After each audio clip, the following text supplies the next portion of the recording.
E aí pessoal, tudo bem com vocês? Tudo na paz? Sou Rafael Pimentel, estou aqui para trazer uma reflexão para vocês.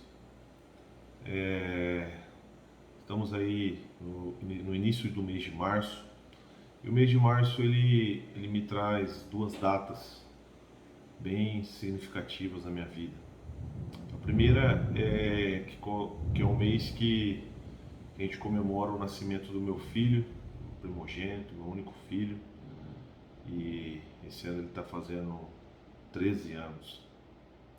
E esse mês também me faz lembrar uma data muito marcante que foi o falecimento do meu pai, que 23 dias depois do nascimento do meu filho, ele veio a óbito decorrente de um câncer. E a história assim do meu pai, ele ficou 13 dias internado e eu com meus irmãos alternávamos para quem dormia com ele no hospital. E chegou, ele foi ficando ruim, e o câncer foi tomando todo o organismo dele. Enfim, chegou numa bela, uma sexta-feira. Eu falo bela porque, mesmo com a dor da perca, mas Deus tratou muito o meu coração naquele dia. E a gente sabe que tudo tem um propósito. Eu sou, eu sou o sétimo filho, né, de uma família, sou caçula. E o meu pai, quando quando ele e minha mãe tiveram a notícia que minha mãe estava grávida de mim, meu pai tinha 43 anos e minha mãe também. Meu pai tinha 43 para 44 e minha mãe 43, alguma coisa assim. Então, o sétimo filho, o caçula.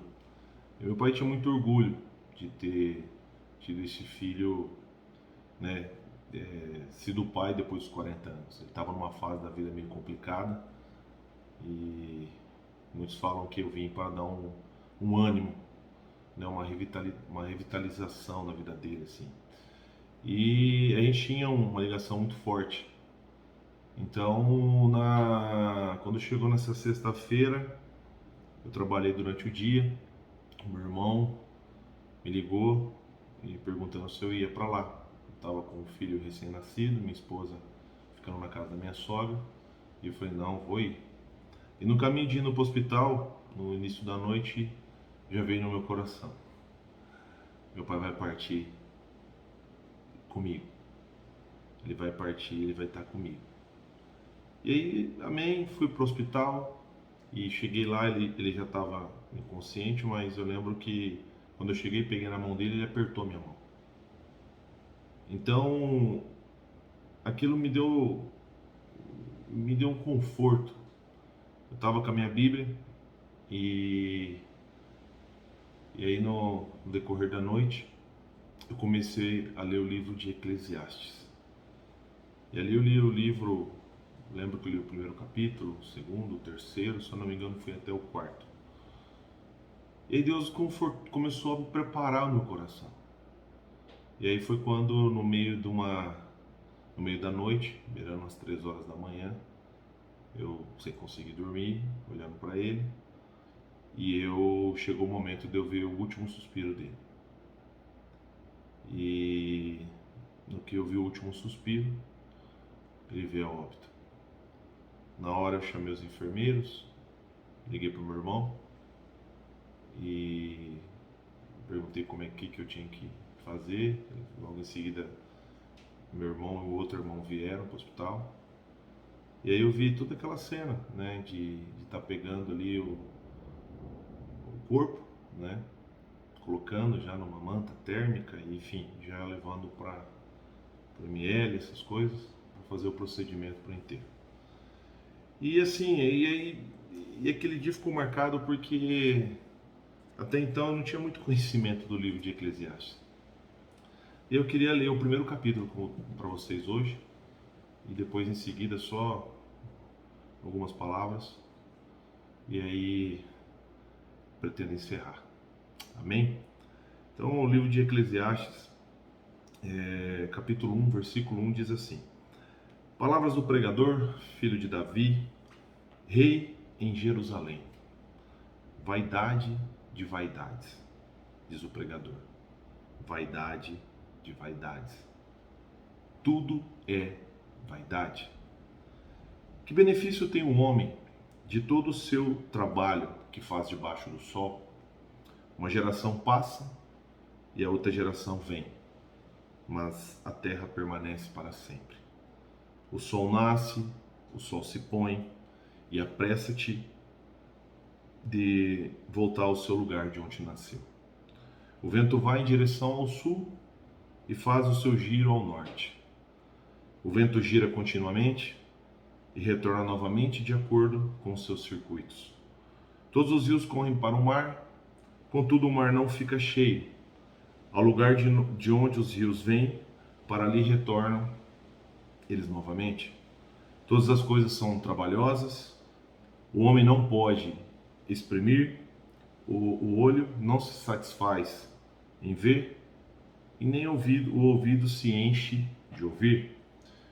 O que acontece? Isso é o que há de ser, e o que está feito, e o que deverá ser feito, e não há coisa nova debaixo do sol. Há alguma coisa da qual se possa dizer: vê, isto é novo? Já era nos velhos tempos, que foram antes de nós. Não há lembrança de coisas anteriores, nem haverá nenhuma lembrança das coisas que hão de vir, entre as que hão de vir depois. Eu, o pregador, fui rei sobre Israel em Jerusalém.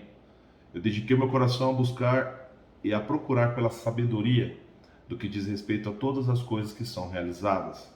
Debaixo do céu, esta enfadonha ocupação Deus deu aos filhos do homem para que nela se exercitem. Tenho visto todas as obras que se fazem debaixo do sol, e eis que tudo é vaidade e aflição de espírito. Aquilo que é torto não se pode endireitar, e aquilo que falta não se pode numerar. Falei eu com o meu próprio coração, dizendo: eis que adquiri grande riqueza, e superei em sabedoria todos que vieram antes de mim, em Jerusalém. Sim, o meu coração teve uma grande experiência de sabedoria e conhecimento. E apliquei o meu coração a conhecer a sabedoria, e a conhecer a loucura e as tolices, e percebi que isto também é aflição de espírito. Porque na muita sabedoria há muita angústia, e aquele que aumenta o conhecimento, aumenta a tristeza. Então aqui é o capítulo 1 de Eclesiastes. E o livro de Eclesiastes, assim, o lema do livro, o lema assim, né, o tema central é: tudo é vaidade. Eclesiastes é uma leitura de sabedoria, né? O livro aqui é atribuído a quem foi rei em Israel, filho de Davi, que foi o rei Salomão.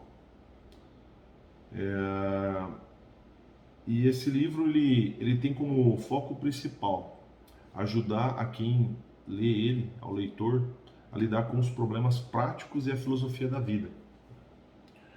Ele nos mostra que, já que nós e nossas obras somos inúteis, isto é, destinados a perecer, não devemos desperdiçar a vida tentando justificar nossa existência, indo atrás de coisas que no fim não darão em nada.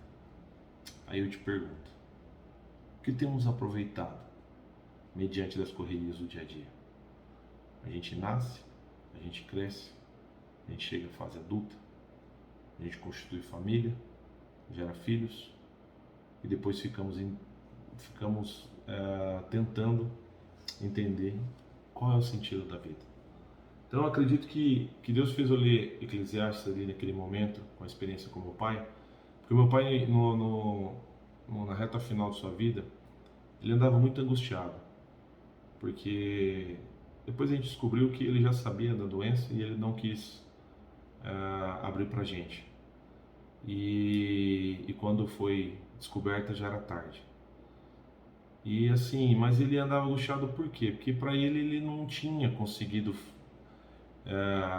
fazer o que ele queria fazer. Ele não conseguiu constituir riqueza, não conseguiu constituir, ter bens materiais. E para ele, eu sinto assim que ele se sentia um pouco derrotado ao chegar próximos aos 70 anos e a vida ter passado e ele não ter conseguido fazer.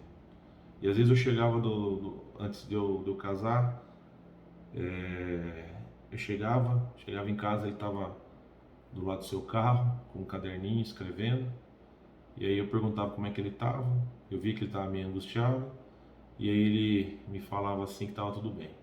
Eu falei, mas você não está tudo bem, tô vendo que o senhor está meio assim e tal, mas você quer que eu faça o quê?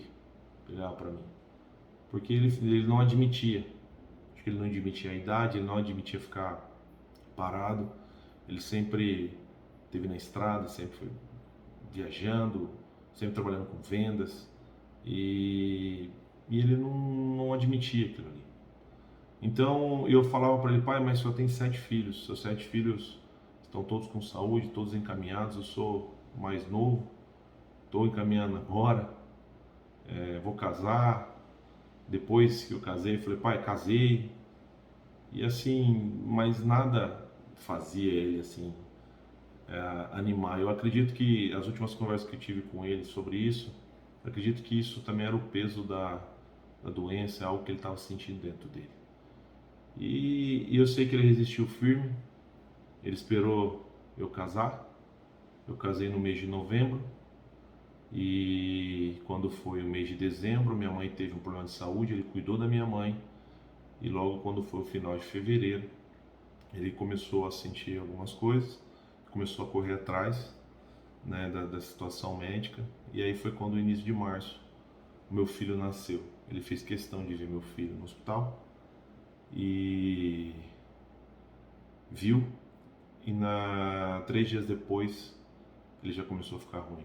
E na semana seguinte ele já foi para uma outra cidade fazer uns exames, e aí tivemos o resultado que o câncer já tinha tomado todo o seu corpo, e dali foi o processo dele, né, nos últimos dias de vida. Então assim, o livro de Eclesiastes falou muito comigo. Então hoje eu li aqui o capítulo 1, pretendo aí no próximo vídeo ler o capítulo 2 e assim sucessivamente, e extrair algumas coisas aqui e compartilhar com vocês no meio de dias aí que estamos sendo, né, pegos com tanta notícia ruim de novo, sai Covid, agora entra guerra, e o povo aproveita também para fazer vídeos para colocar medo na população.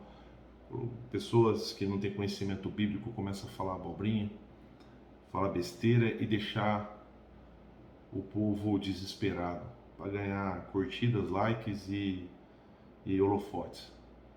Quero te dizer que o nosso Criador, ele está de braços abertos para te receber. É tempo de buscar a Deus. Isso eu posso falar para vocês com toda certeza. Busquem a Deus. Busquem a Ele de todo o coração. E somente Ele vai te dar a paz que excede todo o entendimento. E eu acredito que essa busca incansável de preencher um vazio dentro de nós, somente o Criador pode nos preencher. A gente vê às vezes lendo aqui Salomão falando, Salomão também durante a sua vida ele teve umas pisadas de bola. Eu acredito que quando ele escreveu algumas partes de Eclesiastes e Provérbios, ele estava nessa busca também. Só que ele era um homem muito sábio e ele entendeu acessar a sabedoria que vem do alto, ele buscou o conhecimento e uniu os dois. Mas teve trechos da vida dele que ele não conseguiu andar o coração alinhado com Deus. E tudo tem sua consequência. Então, eu vejo que a gente precisa buscar cada vez mais. E Deus está levantando um exército, uma nação, que são os escolhidos dele. E eu tenho certeza que devemos buscá-lo de todo o coração e fazer parte desse exército que ele está levantando. E é um exército que não existe nação no mundo que é superior a esse exército. Então é isso, gente. Espero ter me expressado bem. Faz um tempo aí que eu não faço vídeo, mas Deus colocou no meu coração. Eu relutei um pouco de vir aqui gravar esse vídeo, mas eu acredito que eu precisava falar, que eu precisava colocar isso para fora. Amém? Deus te abençoe, um beijo no seu coração e quando Deus permitir e eu tiver bem para falar mais algo, eu venho aqui, faço outro vídeo e posto novamente. Tá ok? Um abraço para todos vocês. Valeu.